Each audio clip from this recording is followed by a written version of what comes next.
Hi everyone, this is Jewish Talk, coming to you from Nassau Community College on 90.3 WHPC. We're also streaming live on nccradio.com. This program is later archived on Spreaker.com. Guess what, my friends? You can hear this program repeated Sundays at 11 p.m. So, hi there, my name is Rabbi Perl. Good morning, good afternoon, and good evening. This all depends on when you are listening or watching. Gewalt! Gewalt, I can't believe this. I nearly forgot this. You can actually see us live in the studio. Facebook Live at WHBC's page or my own page at facebook.com, Perl. So hello on the radio, hello online, and hello to the world, as we say hello to all of our wonderful listeners all over the tri-state area, across the world, and a special hello, good morning to Gene Branniston, who is actually posting nice comments on the Facebook Live. That's what you can do. Put a post, put a question, and a reaction, and we'll be happy to address it. To introduce our program today, I'm going to say something outlandish. So stand by, everybody. Hold on to those chairs. Close the windows. Here goes. Don't feel rage. I'm going to repeat it again. Don't feel rage. Instead, get outraged. What is the difference? What's the difference between rage and outrage? Well, rage destroys. It consumes. It obliterates. But my friends, outrage is constructive. It produces. It repairs. Rage is a lower brain reaction.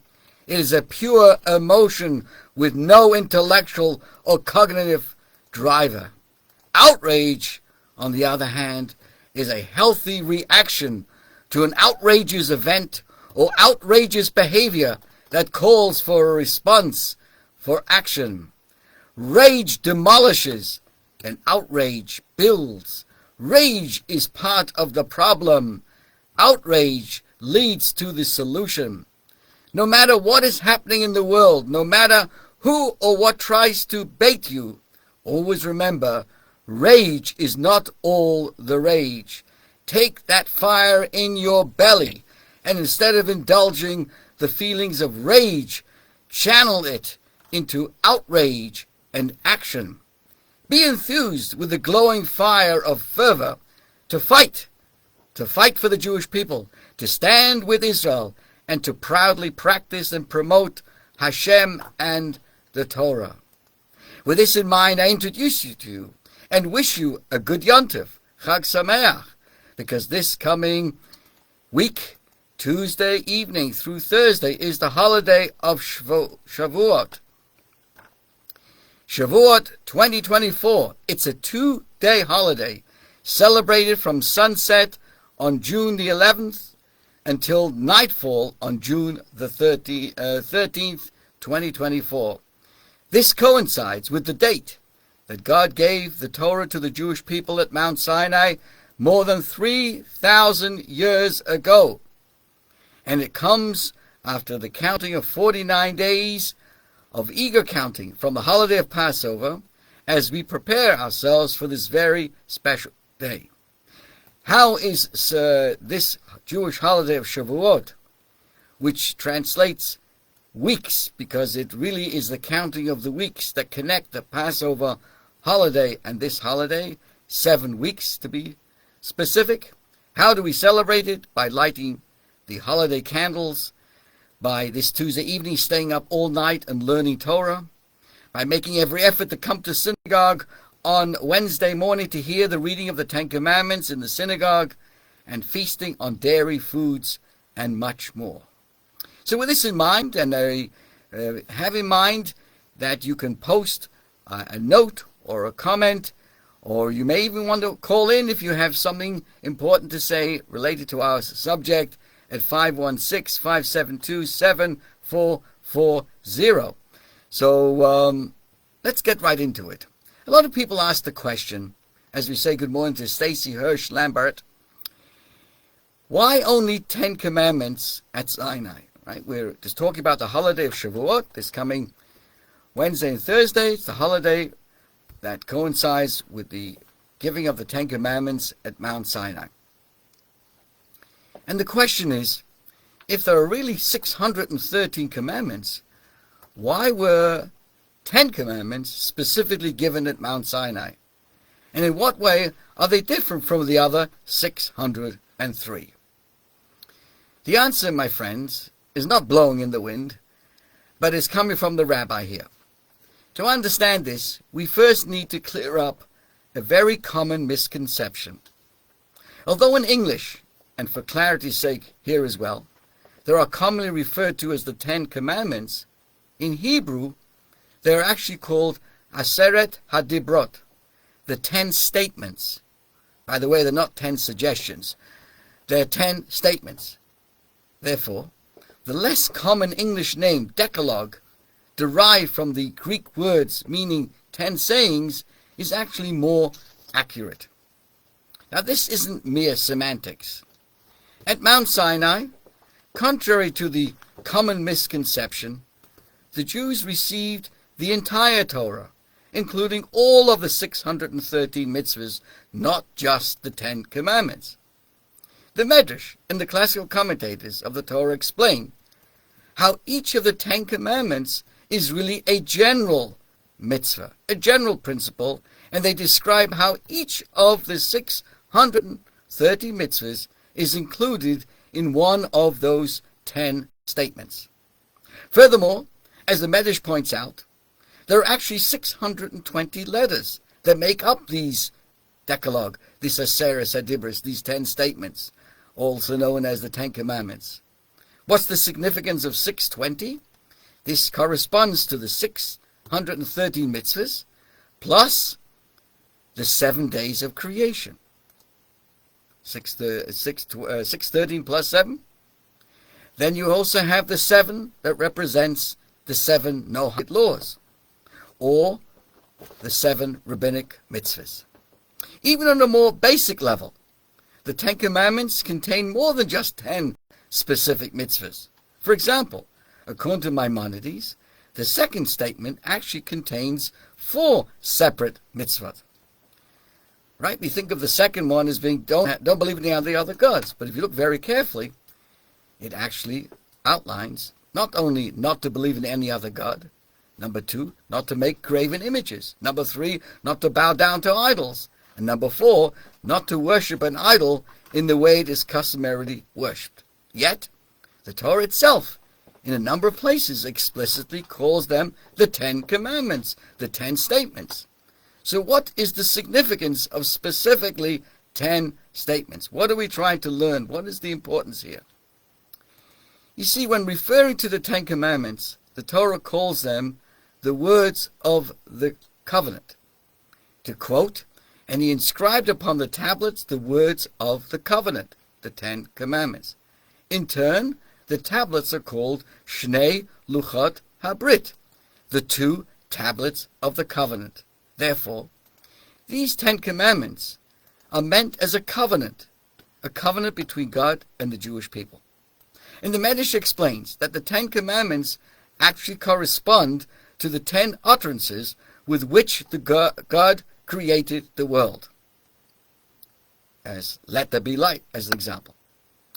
As well, these 10 as well correspond to the 10 Sfirot, the 10 attributes of emanation, which also are the source of the corresponding 10 faculties that each of us have.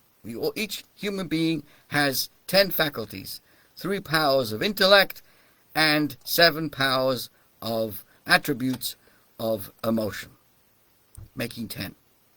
There's a direct relationship between 10 commandments, the 10 utterances that created the world, and our own personality. Additionally, the Medrash explains that the 10 commandments are connected to many other things in the Torah that are associated with the number 10. The 10 generations from Adam to Noah. The 10 generations from Noah's son Shem to Abraham. The 10 tests with which God tested Abraham. the 10 blessings our forefathers received, the 10 plagues, the 10 curtains of the tabernacles. So the number 10 represents wholeness and completeness. Therefore, all of these ideas are interconnected, reflecting a common purpose. What is the purpose of creation? The Zohar states that God looked into the Torah and created the world. Interesting. In other words, the Torah is the blueprint for creation. And the mystics explain that the purpose for creation was that God desired that we make a dwelling place for him down here in this mundane, materialistic, and physical world. Therefore, our purpose is to eat pizza. Wrong. Our purpose is to go fishing. Wrong. Our purpose is to refine ourselves and the world around us by using the physical world to serve God, thereby uplifting the mundane and transforming it into something holy. This is why the number 10 is associated with the Torah, as well as the creation of the world and the 7 sfirot and the 7 personality traits that every human being has. Through the fulfillment of the Torah and its mitzvahs, we actually reach the completion of the purpose of creation, which is mind-boggling that every human being has the ability to live a meaningful, uplifting, purposeful life to complete the world around us. And in that effort, we look around the world and we realize who is doing that and making a difference in this world, uplifting, recognizing, and making a difference in this world. One of the often questions discussed at this time of the year in preparation for celebrating Shavuot is the holiday when the Torah was given at Mount Sinai, that it was given in a wilderness. What was the significance, in fact, that the Torah was given in a wilderness, in a barren and infertile desert, not in a civilized terrain, not on soil conducive to human living and nature's blessings? Why did God communicate his blueprint for life and enter into an eternal covenant with the Jewish people in the aridity and the desolateness of the desert? But don't give me an answer. It was easier for Hollywood to set up the, Charlton Heston and 10 Commandments. There's plenty of room in the desert, and that's the reason why it made it much more easier to make in this open space. You can do whatever you want. I'm just joking, my friends. Don't get nervous. As I say good morning to Dr. Eitan Kelshevsky. Welcome. Good morning to you and your entire family. To everybody listening out there, let me know you're listening or watching on Facebook Live at On Perl, and we're happy to recognize you. So this is our question. Why was the Torah given at Mount Sinai in a desert? We have discussed in the past some explanations. For example, the Torah was given on soil not owned by any particular people or community, to signify that the Torah belongs to every single soul, belongs to everybody. The giving the Torah in the wilderness represents that the Torah is not a product of a particular culture or genre. It enriches all cultures, but transcends them at the same time. The function of the Torah is to confront and refine the barren wilderness within the human psychic and the world. So today, I would like to explore a fourth and deeper dimension, articulated by the Lubavitcher Rebbe in a pre-Shavuos address all the way back in 1972.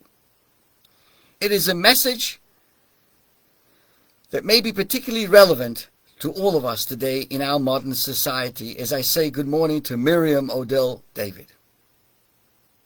One of the errors that possibly all of us are having in the modern era is likely to make is that sometimes we say and fall into is that Judaism makes no existential profound demand on its believers. It's possible that people fall into the trap and say, Judaism is a feel-good religion, and its objective is to make one feel comfortable about oneself.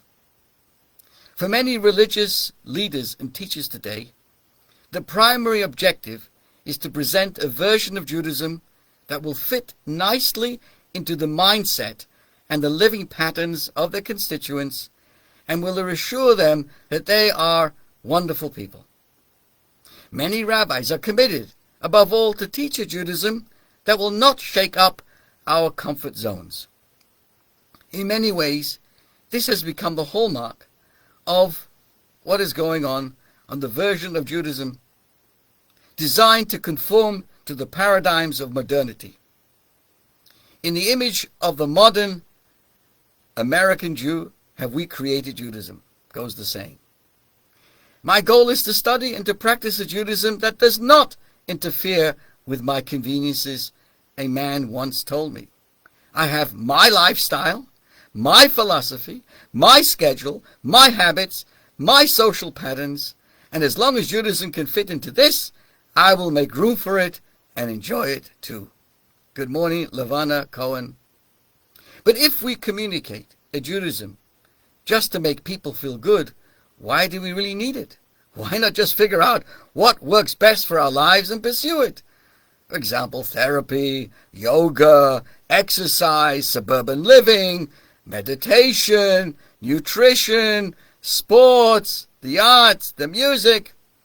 If Judaism is merely here to nurture my predefined identity and to satisfy my ingrained appetites, why bother with it all altogether? Forget about it. And can the feel-good Judaism inspire a future? Can such a type of Judaism take root in the hearts of youth? Can it appeal to the idealistic dimensions of the human soul, searching to touch the divine? But suppose that Judaism was real. It was the authentic blueprint for life from the living God. And the question should not be, how do I find my Judaism that does not disturb me too much? But the question rather should be, what does Judaism really say about my calling? What does Judaism believe about life, death, and everything in between? What does Torah have to say about the most important question and dilemmas facing the human mind and heart? The question must not be how can I mold Judaism into my image, but how I can mold myself into the image of Torah. How can I revisit my image and recreate myself based on the visage of a man articulated by Judaism? If Torah is true, I must have the courage to take a hard, deep look at my preconceived notions, thoughts, and behavior patterns, ready to discover truth that may challenge me. This is why Torah was given in the barren desert, in uncivilized wilderness, where it had no predefined culture to contend with and to be compared with. Only in the physical and artistic silence of the desert can we open ourselves to a radical search for truth. Only in a desert can we walk into something with our whole being ready to find anything. If Torah would have been given in a city or amidst a beautiful natural terrain, it would have, by definition, conformed to the culture prevailing in those particular areas. In the great river lowlands where the civilizations began, the Tigris, Euphrates rivers and the Nile, the eye is captivated by the shifting scenes of the nature. In cities, the eye is overtaken by the works of man, art, and architecture. In such environments, the Israelites would only be able to absorb a religion that fitted into their psychic, their patterns, their sensibilities, like all the pagan religions of the time. The Jews could never attune themselves to the Word of God who transcends nature. Sinai challenged the Jewish people to revisit all of its existence from its deepest genesis, to re-examine life and history from its very nucleus, to see the world not from a human perspective, but from a perspective of God who cannot be defined in human modalities. A revolution of this magnitude cannot take place in a populated environment, not even in an environment where life blossoms and nature flourishes. Only in the emptiness and the desolateness of the wilderness is the ego subordinate to the truth, to the search of the truth.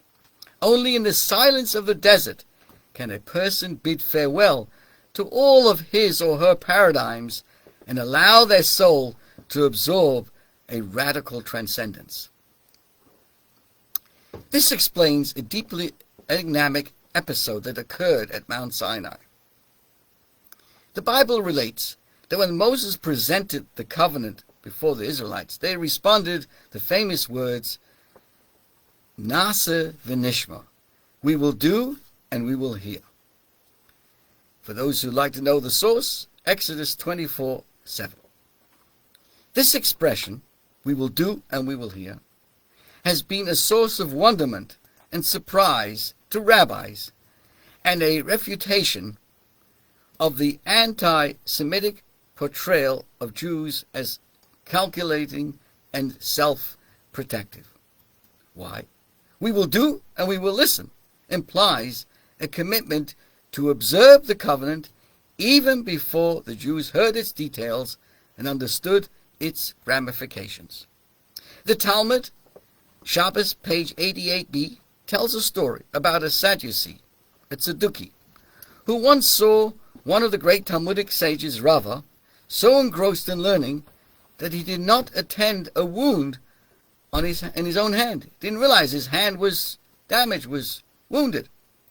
The Sadducee explained, you rash people, you put your mouths ahead of your ears by saying, we will do and we will listen, and you still persist in your recklessness. First, you should have heard out the covenant details. If it is within your capacity, then accept it. If not, you should say, forget about it. I reject all of this. His argument seems logical. Imagine somebody offering you to invest a large sum of money in a developing company. And what's your response? Sure, here's the money. And then afterwards, I will listen to the details. That would be ridiculous. If you do not know what the company is all about, why subject your money to possible loss? And yet, in this case, the Jews declared that they were ready to embrace a life-altering covenant even before they heard all the details and knew what Judaism was all about. Why? How?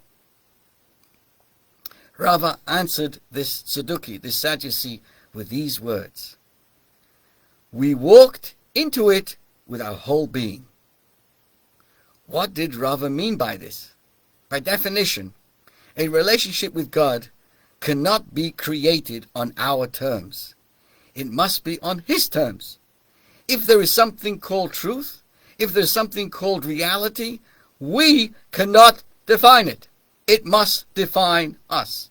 We cannot accept it on the conditions that it suits our senses and our expectations. On the contrary, we must realign our condition to it. Once the Jewish people knew that God was communicating with them, they did not want to fit religion into their imagination. They had no preconditions for a relationship with truth. It was in the desert that the Jews declared, we will do and we will listen. Nasa v'nishma. So this process occurs each and every year. It's renewed. This is what we're celebrating this coming Wednesday and Thursday, the holiday of Shavuot. The day when we receive, once again, reaffirm our relationship with Torah. And we must have the courage, just like then, to walk into a desert. We must strip ourselves from any predefined self-identity. We need to be ready to hear the sound beneath the sounds that we are accustomed to. Torah is not merely a cute and endearing document filled with rituals to satisfy nostalgia or tradition. Torah demands that we open up ourselves with our whole being and declare, we shall do and we shall listen. Good morning to Jean Marie and everybody joining us today. And everybody listening, I salute you. Thank you so much. I have to share with you what I would consider the question of the week. This came across our desk. I am shocked by the resurgence of anti-Semitism in the world. When Jew hatred comes from backward extremists and street mobs, it isn't so surprising. But when university-educated Western academics who know history and have access to the facts are able to demonize Israel and the Jewish people, something is wrong. Has the world gone mad? This is the question. Let me share with you a reaction. The academics who single out Israel for contempt are guilty of ignoring the facts. But those who are shocked by it are also guilty of ignoring the facts. History has shown that being educated has nothing to do with being moral. Some of the most cultured people have also been the most evil. The Holocaust was committed by men who appreciated classical music and read the works of great philosophers. From the very cradle of modern culture and enlightenment came the most barbarous inhumanity the world has ever seen. The notion that evil stems from the ignorant masses and the enlightened class are paradigms or paragons of goodness is a dangerous myth. Ideas have consequences. The typical modern education that teaches moral relativism, that there is no absolute right and wrong, and that there is no objective truth, and there is no God, is actually teaching moral confusion. And in a moral vacuum, anything can be justified. Intellect alone, without higher values, can make the ugliest human impulses sound sophisticated and the most depraved behavior seem acceptable. There are evil geniuses too. This is worth bearing in mind when choosing an education for our children. Academic outcomes do not a mensch make. What does the Psalms tell us? The beginnings of wisdom is the fear of God. Reishis Chachma Yiras Hashem. The beginning of wisdom, the foundation of wisdom, is the fear of God. A good education needs to be based on solid values. We need schools that will not just sharpen our children's minds by teaching them to read and write, but will sharpen their moral character by teaching them wrong from right. Allow me to continue this thought from another perspective as well. I would highlight this, or headline it, with the words, the melting pot and the Jewish struggle for identity, between tribalism and universalism. The story is told about Bobby Finkelstein, a new immigrant to the United States, who was traveling on a train from New York to Washington, D.C. She had to make one connection in Philadelphia. Not being able to read English, she mistakenly got onto a connecting train headed back to New York, and not to D.C. On the train, she meets one of her friends, and in the conversation, her friend tells her that she's headed to New York. When she returns to her seat, she remarks in amazement, what a country America is. Two people can be on the same train. One can be headed to Washington, while the other one is headed to New York. Today, tribalism is seen as a primitive, archaic phenomenon, a chip from the ancient world or from the countries which can desperately use a tune-up, if not an overhaul. Tribalism is seen as a cause of disharmony and petty fighting, or at times even major conflict and bloodshed. Yet the portion of the Bamidbar that we read in the synagogues yesterday, more than any other portion in the entire Torah, not only gives credence to tribalism, but actually embraces it with gusto. Let me explain.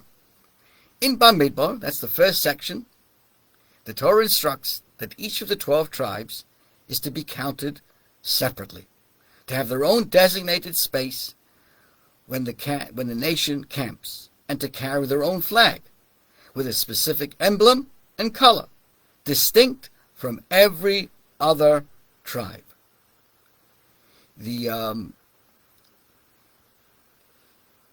Talking about tribalism, my goodness, unbelievable, right?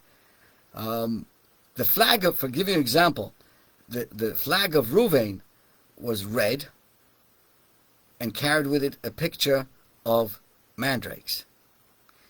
Shimon's flag, the second the tribes, was green.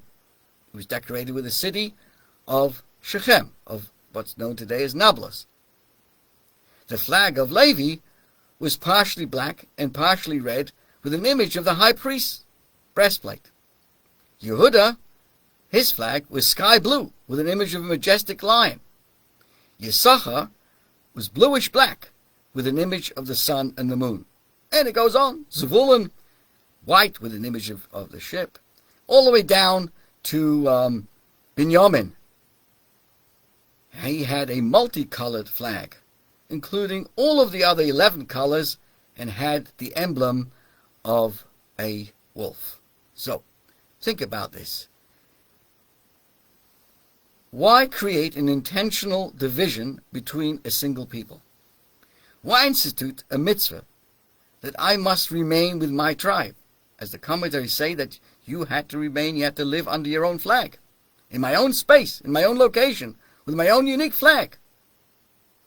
The same Torah which speaks in glowing terms of a single united nation, chose, to be ambassadors, to bring holiness into this world, seems at the moment to be advocating division.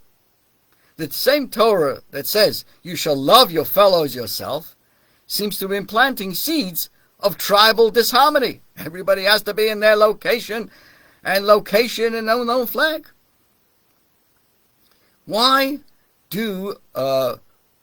would you feel good if the American flag substituted with individual diverse flags formed by every ethnic group in the United States? How would you feel about that? The truth is that this prevailing sense of tribalism, manifested dramatically in the portion this week, pervades much of the Torah. As Dr. Kilshevsky will tell you, when the Red Sea, or the Sea of Reeds, the Yam Suf, parted to allow the Jews to pass by, it split into 12 pathways, one for each tribe. Hello? What was this, the Holland Tunnel? Why 12? Each tribe was counted separately in various consensus taken of the Jewish people throughout the Bible. Again, there's a separation. Each one was counted separately. Each tribe had its own stone on the high priest's breastplate, its own flag, its own designated place in line when the Jewish people journeyed in the desert. And each had its own designated position where they pitched their tents and camped out in the desert. Remember, 12 spies, each representing the respective tribe, made up the reconnaissance, the mission sent in preparation for the conquest of the Holy Land. Once there, each tribe, when they finally arrived, each tribe was allotted their own territory, suited for its particular vocation and talents. So we can wonder, would it have been better to underscore the unity of all of us, the commonality and harmony? Why does the Torah wish to concretize, so to speak, our tribal divisions? Why not focus on the melting pot of the Jewish identity, in which all tribes melt into a single unit, carrying one flag, following one beat, and fused as one nation united under God? Ever thought about that question? Yet, it is this message articulated this week from thousands of years ago, which took America a long time to appreciate and internalize. And we, today, have borne the consequences of a sad mistake that was so prevalent in the earlier years of the 20th century. For a long time, America was defined as the melting pot of ethnic minorities. This metaphor was used to describe the ideal process of immigration. The immigrant must allow himself to be melted into a formless liquid and then molded into the American way of life. Just as in the crucible, many different and diverse materials become one single chunk of metal. America was the opportunity for many minorities to reinvent themselves and become just like everyone else. Many immigrants, including and especially ourselves, embraced this model, sadly leaving their tefillin on the Ellis Island, leaving the Shabbos observance on the boats, and of course kashrus was left behind in the shtetl. A Jewish education for their children would foster parochial tribalism and deprive them of the ability to live the American dream and to achieve integration and success in the Golden Medina. So the term melting pot, by the way, was coined by a Jew named Israel Zangwill, who was a British-born son of Jewish immigrant parents from Latvia and Poland. He was a staunch advocate of emancipation as well as assimilation, and he wrote a play called The Melting Pot. It was a hit in the United States in 1908 through 1909, and he wrote this play to express his views. The hero of the play, David, immigrates to America in the wake of 1903 Kishinev pogrom, in which his entire family is killed. David, the lone survivor, writes a great symphony called The Crucible, expressing his hope for a world in which all ethnicity has melted away. Then he falls in love with a Russian Christian immigrant named Vera. The dramatic peak of the play is the moment when David meets Vera's father, who turns out to be the Russian officer responsible for the murder of David's family back in Kishinev. Vera's father admits his guilt. David forgives him, and the symphony is performed to accolades, and David and Vera live happily ever after, or at least agree to wed as the curtain falls. So in Zangwill's words, America is God's crucible, the great melting pot where all the races of Europe are melting and reforming, Germans and Frenchmen and Irishmen and Englishmen and Jews and Russian, into a crucible with you all. When the Melting Pot play opened in Washington, D.C. on October the 5th, 1909, I remember it like yesterday, President Theodore Roosevelt leaned over the edge of his box and he shouted, "That's a great play, Mr. Zangwill. That's a great play." Zangwill was writing that his real hope was for a world in which the entire lexicon of racial and religious difference is thrown away. Consistent with his own philosophy, he broke off his support for Jewish life. Israel Zangwill's Melting Pot captures the sentiments of countless immigrants who came to America. They felt they needed to bid farewell to their Jewish identity and become as stereotypically American as possible. The sacred ideal was for all people to be the same. On the altar of this sacred ideal, generations sadly sacrificed, their 3,000 long faith and tradition, because these would only serve to cause divisiveness and conflict. It would not give them and their children the opportunities to find true happiness here. So I'm here to tell you, dear friends, Mr. President, you were wrong. President Theodore Roosevelt, in this case, we sadly disagree with. it was not a great play. It was a tragic play, short-sighted and self-destructive. It contributed to the climate which caused millions of Jewish people to sever their cords to thousands of years of history, to their own inner Jewish identity, and to the living wellsprings of Jewish faith and practice. Most, sadly, assimilated and have sadly been lost. The melting pot theory was wrong, not only from a Jewish and religious point of view, but also from a purely American point of view. Unity which is achieved through obliteration of diversity, and the culture of the minority is superficial and short-lived. It's like in marriage. If your love is based, as often it is in the early stages of romance, before you grow up and reality kicks in, if your love is based on the belief that you are similar and almost identical, it is prone to disintegration the moment you realize that your husband has shtick and mishigasin all of his own. A good marriage is one which encompasses diversity rather than ignores it. And what is even more, it sees diversity as a catalyst for yet a more mature and deeper bond. When a husband and wife appreciate the truth that their differences allow each of them to expand his or her horizons and become larger than themselves, their distinctiveness can engender a profounder feeling of oneness. What is true in marriage is true in all relationships, including in the relationship between cultures, nations, and civilizations. We cannot afford to form a skin-deep peace based on denying our differences and insisting that we're all identical. Diversity is sewn into the very fabric of existence. No two flakes of snow are alike. No two people are alike. There are tens of millions of different species of plants and animals in our world. And there are inherent divisions between people, such as male and female, body and soul, and the specific divisions into nations, into cultures, and into individuals.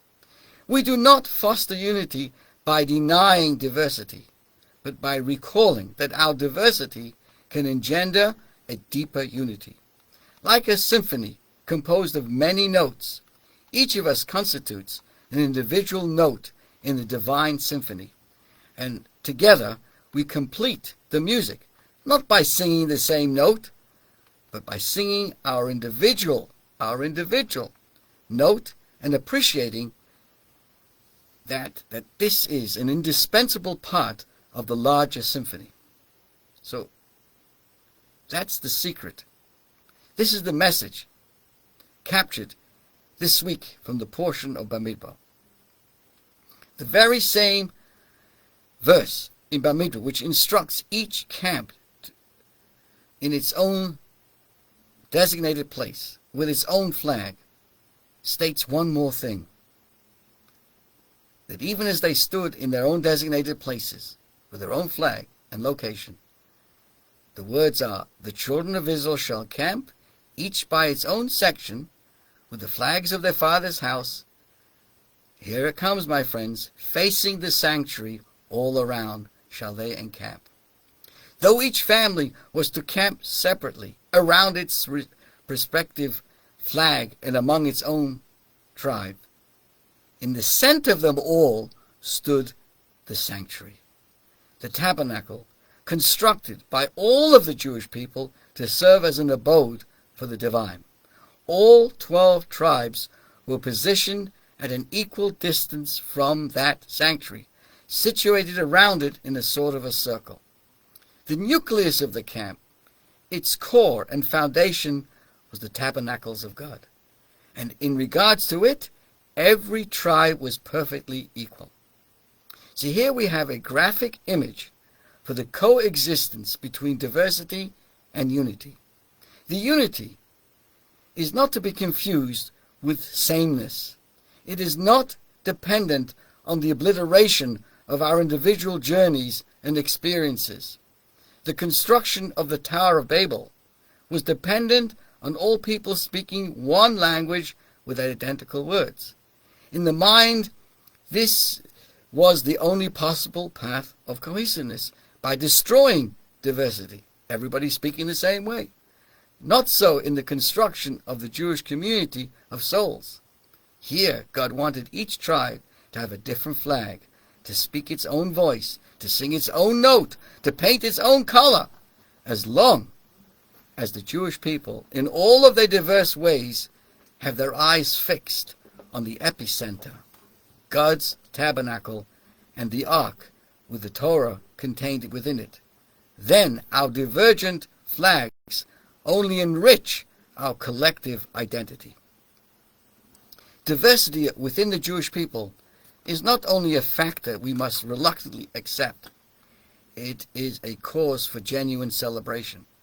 It grants us the opportunity to discover the sparks of truth experienced in the hearts of the other. For it is only in the face of the other that we can discover the part of God that we lack in our own face. The metaphor of marriage will be useful again in this case. A husband and wife do not have to be similar to enjoy a happy and meaningful marriage. The only thing they really share is the same credit card. Sorry. They can and should enjoy their own flag, their own favorite color, design, and symbol. But what they do need is a central unifying vision, a commitment to the institution of marriage and what it represents, a commitment which transcends their individual differences. Lacking this shared focus, their individual natures will often tear them apart. With a shared vision, their individual differences will bring them closer, allowing them to complement each other and bring their own unique flavor and energy into the relationship.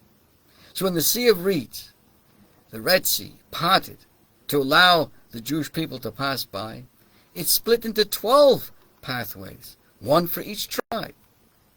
The 12 pathways were divided by a translucent wall of water. Here again, we have the graphic image of this important idea. Yes, each tribe charted its own path. Yet each of them could see through these translucent walls of water. They could see, which means they could respect and appreciate the pathways of the other tribes as well. That is why Bamidbar, this particular portion, is always read on the Sabbath, just before the holiday of Shavuot, which we will be celebrating this week, when we stood at Mount Sinai to receive the Torah as a single nation. For this portion gives us perspective on the nature of Jewish identity and our relationship to Torah. We all share one covenant, one Torah, coming from one God. Yet each of us must experience the voice of God in our own way, with our own individual heart, soul, and consciousness. Ultimately, America matured. In the 1960s, the melting pot model began to be challenged and overthrown. A new model emerged. Remember the words? Multiculturalism. This approach held that society was a mosaic of different groups and their ways of life, none of which held primacy over any other. It encouraged minorities to celebrate their past and their individual culture, and through them to contribute to the diversity and the color of the United States.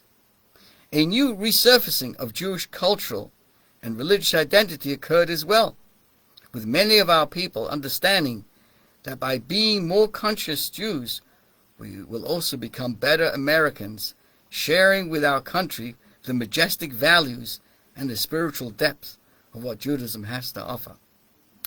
Multiculturalism, though, has its own challenges. We may now celebrate tribalism and individual self-expression, but the big question is, do we have a unifying spiritual vision? The Mishkan, that sanctuary in the center, in which all of our individual notes can create a singular symphony. Do we have that singular goal? Only with that larger transcendental vision, with a deep commitment to God, who transcends any individual person, party, or culture, can our individual pathways form one mosaic rather than turn into a disarray, with the same train traveling both to New York and Washington at the same time. I know this is a lot to think about, but my friends, it is an important thing to stop. You know, a mindset, depending on your mindset, that's how problems are resolved. If a person starts out with a wrong or a particular mindset, sometimes it's very hard to answer the questions. But if a person has a particular, more spiritual, and more uplifting, a more God-centered value in life, many of the questions that we have of what's going on and around us, etc., have a different perspective. So in preparation for the great holiday of Shavuos, reminding everyone, please find your synagogue's schedule. Every synagogue will be reading the 10 Commandments, the 10 utterances on this coming, the first day of the holiday, which is this coming Wednesday. Make sure to be there to listen to it, go to synagogue, be part of the studying, celebrate Shavuos in an uplifting way for what it represents. You see, everything that God created can be used for constructive or destructive purposes. Everything can be unifying or divisive. Human traits, too, can be used for good or for bad. So I'm going to share with you quickly a 4-step program in preparation for the holiday of Shavuos that teaches us to channel our 4 human traits, which are brazenness, ambition, decisiveness, and endurance for a good purpose. Along comes, the Torah tells us, Judah the son of Tamar teaches us in the chapters of the fathers, be brazen as a leopard, as light as an eagle, as swift as a deer, and as mighty as a lion to do the will of our Father in heaven. What does it mean? Let's look at brazenness. First, Judah the son of Tamar, is the author, encouraged us to be as brazen like a lion. Then he says that the brazen, those who are brazen, are destined for purgatory. Is brazenness good or bad? The answer is, it's neither good nor bad. It depends on how it's used. If it is used for God, it is good. If it is used against God, it is bad. When we feel inadequate, it requires a measure of boldness to stand up and serve God. Imagine thinking, I'd love to pray, but knowing where I was and what I've done, will God listen to me? To make matters worse, your friends mock your piety and saying, you think anybody up there is interested in what you have to say? You don't know if they are right or wrong, but you pray anyway. That is brazen. Light as an eagle. Is ambition good or bad? It depends on your ambition. If it's a source spiritually, it's good. If it is pursue, fame and status and negativity, it's bad. Imagine you feel satisfied with the Judaism of your past. Maybe you're going to synagogue on Sabbath and you don't eat pork or observe the high holidays, Hanukkah and Passover. Perhaps you feel that what you are used to is sufficient. Well, this 4-step program prompts us to channel our natural spiritual to ambition to soar. To be kosher, a bird must have 3 out of 4 kosher signs. Many birds have at least one of them. The eagle has none of them. Yet this doesn't stop it from soaring above all the other birds. The eagle's ambition is light and unburdened. Similarly, we don't have to let our past limitations define us. Like the eagle, we can soar. Another characteristic of the eagle is its light weight. Being brazen is about taking yourself seriously, maybe too seriously. Let others deal with the rituals and traditions that I consider unimportant, a person may say. I will focus only on the great ones. This 4-step program reminds us to temper our brazenness with the eagle's lightness. Be willing and able to act for God, however you are called, whenever we're called to do so. Swift as a deer. Is it good to be decisive? Depends on the situation. If the decision calls for deliberation, decisiveness is unhelpful. If the situation calls for swiftness, decisiveness is a good quality. When we come across such a situation, is it good to be decisive? The alluring temptations, can simply have to be careful how we deal with things. A deer teaches us to run quickly. We emulate it by seeking every mitzvah opportunity and never giving temptation a chance to catch up with us.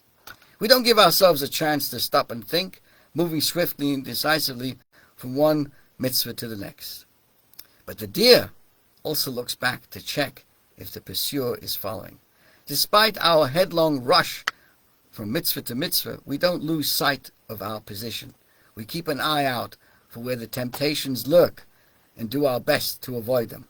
If we are tempted by a particular distraction in our Jewish commitment, we make a point of avoiding that location, even if we are rushing headlong into the next mitzvah. As mighty as a lion is the other teaching. This refers to the resolute and unbending commitment in the face of pressure. Is such strength good? Again, depends on the situation. If it calls for regrouping and planning a new approach, stubborn commitment is a hindrance. If it calls for endurance, inner strength is a plus.